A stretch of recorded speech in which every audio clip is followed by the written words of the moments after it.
मैं लेके आया था तो उसने मेरे ख्याल से 30,000 का अपने रिलेटिव को दिलाया था, और वो एकदम खाली पशु था। तो 1 साल लाने के बाद उनके यहाँ आके पशु हीट में आ गया और अच्छी खासी भैंस के रूप में तैयार हुआ, और इतना विशाल शरीर था कि एकदम मतलब 80-90 हज़ार की तो आराम से जाती है अगर वो बच्चा देने के करीब होती तो दोस्तों उनके यहाँ अच्छी खासी नॉर्मल डिलीवरी हुई भैंस की, और 70 से 80 हज़ार उसका व्यापारी ने दाम भी लगाया था, लेकिन उन्होंने नहीं बेचा। वो काफ़ी अच्छी भैंस थी। तो दोस्तों इसमें घाटा कहाँ हुआ मैं आपको बताता हूँ आज। तो हेलो एवरीवन, कैसे हैं आप सब। मैं आज आपको पुरानी बात बताने वाला हूँ। 4 दिन पहले की बात है, मेरा घाटा हुआ था। और ये मेरा घाटा नहीं, मेरे रिलेटिव का घाटा है, रिलेटिव का घाटा है, लेकिन वो रिलेटिव मेरे ही हैं तो मेरा भी घाटा हुआ है। तो दोस्तों हुआ क्या था, जो 2-3 सावधानियाँ आपको रखनी है कि आपके पशु का और आपका कभी घाटा नहीं होगा यदि आप 2-3 सावधानियाँ रखते हैं तो। और वो 3 सावधानियाँ रखनी है दोस्तों। जब आपका पशु बच्चा दे तो जब 15 दिन का जो लमसम जब साहा दूध निकलता है, जो गाढ़ा वाला पीला दूध निकलता है, 10 से 15 दिन का जो भी होता है, तो वो आपको हर अवस्था में उसके थन से निकालना है। चाहे जैसे वो, चाहे अगर दिक्कत दे रही है तो उसको दूध को आप निकालिए, चाहे ज़मीन पर ही गिरा दे, लेकिन दूध कभी भी थन में न छोड़ें। एक टाइम का, दोनों टाइम का यदि आप सोच रहे हैं कि एक टाइम का दूध नहीं निकाल रहे हैं तो चलो ठीक है शाम को निकाल लेंगे, दोनों टाइम का इकट्ठा हो जाएगा, तो ऐसा गलती कभी मत करना। उसे थनेला या फिर और दिक्कतें हो जाएगी। दूध इतना चिपचिपा रहता है कि वो थन में चिपक जाएगा, जिससे और पशु आपका डिप्रेशन में होगा और उसे ज़्यादा दर्द होगा, उसे और ज़्यादा तकलीफ होगी, वो और ज़्यादा दिक्कत देगा। तो चाहे जैसे करे, और जब बच्चा दे तो तुरंत उसका दूध निकाले, और चाहे वो ज़मीन पे ही गिरा दे लेकिन उसका निकाले दूध। और दोस्तों मैं एक चीज़ आपको बता दूं कि यदि आपकी भैंस है तो आपको डरने वाली कोई बात नहीं है, चाहे वो फर्स्ट टाइमर हो चाहे थर्ड टाइमर हो। आपको सिंपल ही करना क्या है दोस्तों, इसको थन को ऐसे पकड़ो, कोई दिक्कत वाली बात नहीं है। सिर्फ एक काम होगा उसमें कि आप अपने पैरों को अपने पशु के पैरों से दूर रखें, क्योंकि वो जो लात मारती है तो वो अपने पेट पे लात मारती है, अपने मारेगी, आपको नहीं लगेगा लात। तो आपको थन नहीं छोड़ना है और आप पुश करते रहिए, सारा दूध नीचे निकल जाएगा। अगर लोटे में नहीं निकालने दे रहे, पतीले में नहीं निकालने दे रहिए, तो आप दबाते रहें, अपने पैर को थोड़ा सा सावधान रखिए, थोड़ा सा दूर रखिए उसके पैर से, और आप निकालते रहें, सारा दूध गिर जाएगा। और इस तरह से कम आपको मान के चलिए जब तक का उसका दूध, उसका थन है वो एकदम ढीला ना पड़ जाए, और तब तक का आपको मतलब दूध गारना निकालना है ऐसे करके। और यदि अगर लग जाती है आराम से तो कोई दिक्कत ही नहीं है उसमें, तो आप सारा दूध निकाल लिया। यदि अगर नहीं निकालने देती है तो आपको सारा दूध निकाल के नीचे गिरा देना, कोई दिक्कत नहीं है, आप निकालते रहिए दूध।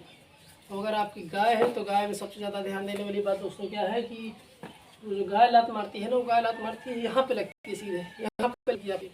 तो गाय को जब तक का आप अच्छी तरह दोनों पैर बांध न लेना, तब तक का तो गाय को हाथ न लगाए। गाय इतना जान ले दोस्तों, अगर आप तो उसका एक भी लात लग गया तो आप कहीं के नहीं रहेंगे दोस्तों। इसीलिए भैंस में तो मैं कहता हूँ कि भैंस में तो आप सिंपली जाके उसका ये पकड़ ले थन, कुछ नहीं होगा, अपने पैर को संभाल के रखिए बस। लेकिन अगर गाय है ना, तो गाय में भी ना, जब तक का गाय को अपना उसका पैर बांध न ले दोनों, तब तक का न लगाएं।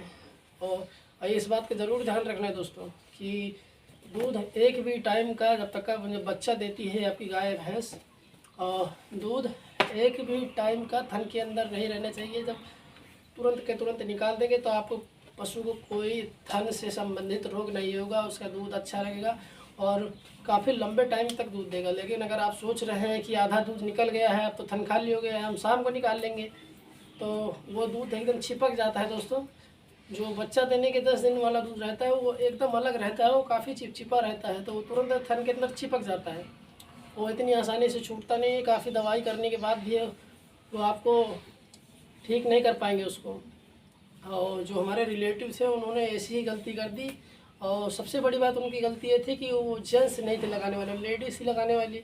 और आपको ये पता होना चाहिए सबसे बड़ी बात कि अगर आप गाय या भैंस रखे हैं और फर्स्ट टाइमर है, तो पहली बात तो कि फर्स्ट टाइमर हमेशा दिक्कत देती है बच्चा देने के टाइम, दूध निकालने में बहुत ही ज़्यादा तकलीफ़ देती है। तो उसमें जो दूध निकालने वाला होना चाहिए हमेशा जेंट्स होना चाहिए, चाहे वो 15 साल 12 साल का लड़का ही क्यों ना हो, कि उसकी जो मतलब सब कुछ ये सब होता है वो एकदम अलग रहता है। लेडीज़ का है तो अभी 2 लात मार देगी तो वो छोड़ देंगी डर के मारे, लेकिन जो अगर जेंट्स है तो वो हिम्मत करेगा, वो निकालेगा। तो फर्स्ट टाइमर अगर है, और या तो फिर चाहे कोई सी ब्यात की भैंस हो या गाय हो तो कोशिश करें कि जेंट्स होना चाहिए। जेंट्स लगाए तो ज़्यादा ठीक है। और 15 दिन बाद आप चाहे लेडीज़ लगाओ चाहे जेंट्स लगाओ, थन जो ढीला हो जाएगा ना उसमें तो कोई तकलीफ़ नहीं होगी, आराम से सब लगा सकते हैं उसको।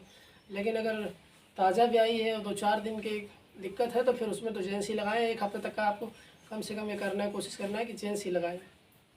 और यदि अगर आप छोड़ देते हैं थन में, उन्होंने यही गलती करी दोस्तों कि सुबह को लगाया और उसमें पूरा दूध नहीं निकाल पाए, भैंस लात मारने लग गई। तो उन्होंने सोचा कि चलो शाम को लगा लूँगी इकट्ठे, और वो शाम को भी दिक्कत देने लगी और शाम को वो आधा दूध निकाल पाए। तो दोस्तों तकलीफ़ ये हो गई कि वो थन के अंदर सारा दूध चिपक गया और उस भैंस में थनेला हो गया। अब वो दूध निकाल ही नहीं रही है पूरा। अब 1-2 लीटर पे आ गई है, जो कि मैं अपनी आंखों से देख के आया था दोस्तों। कम से कम वो 5 से 6 लीटर वाली भैंस थी एक टाइम का, लेकिन अब 1 से 2 लीटर में रह गई है। तो अगर ये आप पशु रख रहे हैं या फिर रखने की सोच रहे हैं तो ये गलती कभी ना करने, और एक भी टाइम का दूध नहीं छोड़ना है। और ख़ास करके जब बच्चा दे उसे 10 से 12 दिन हुए हो तो अगर आप इन बातों का ध्यान रखेंगे ना दोस्तों तो कभी आपके पशु में कोई दिक्कत नहीं आएगी। दूध काफ़ी लंबे टाइम तक चलेगा। बस 2-3 बातों का ध्यान रखना है आपको कि दूध एक भी टाइम का नहीं छूटना चाहिए थन के अंदर, जब तक का उसका थन एकदम ढीला ना हो जाए, 10-12 दिन ना हो जाए उसको। और गाय में तो हमेशा ध्यान रखना कि उसको पैर बहुत ख़तरनाक होते हैं, उसे पैरों से संभाल के रखना अपने आपको, नहीं तो अगर उसका पैर लग गया ना तो आप किसी काम के नहीं रहेंगे। दूध तो जाएगा, आप भी जाएंगे। और आशा करता हूँ दोस्तों जानकारी आपको समझ आई होगी। तो हमारे वीडियो को लाइक करके जितना हो सके ज़्यादा से ज़्यादा शेयर करें और चैनल को सब्सक्राइब करना तो बिल्कुल ना भूलें, क्योंकि हम ऐसे ही रोज़ यूनिक से कंटेंट लेके आते हैं दोस्तों। हर बार मैं आपको बताता हूँ कि यूनिक ऐसा होता है ना कि आपको पूरे यूट्यूब में कहीं नहीं मिलेगा मेरे जैसा टॉपिक। जो मैं आपको बताता हूँ फार्मूले टिप्स एंड ट्रिक्स कहीं नहीं मिलेगा। इसीलिए तुरंत सब्सक्राइब करें। और मैं टैग भी नहीं लगाता हूँ और न लगाना चाहता हूँ। आप ऐसे ही सपोर्ट करते रहें, अपना आशीर्वाद आप बनाते रहें, अपना आशीर्वाद। और मैं आपको एक खुशखबरी देना चाहूँगा कि हमारे 100 सब्सक्राइबर हो गए हैं। लमसम मान के चलिए कि हमारा 150 घंटे का वॉच टाइम कंप्लीट होने वाला है। इसके लिए बहुत बहुत धन्यवाद। ऐसे ही आशीर्वाद बनाए रखें। मिलते हैं फिर किसी यूनिक वीडियो के साथ। धन्यवाद।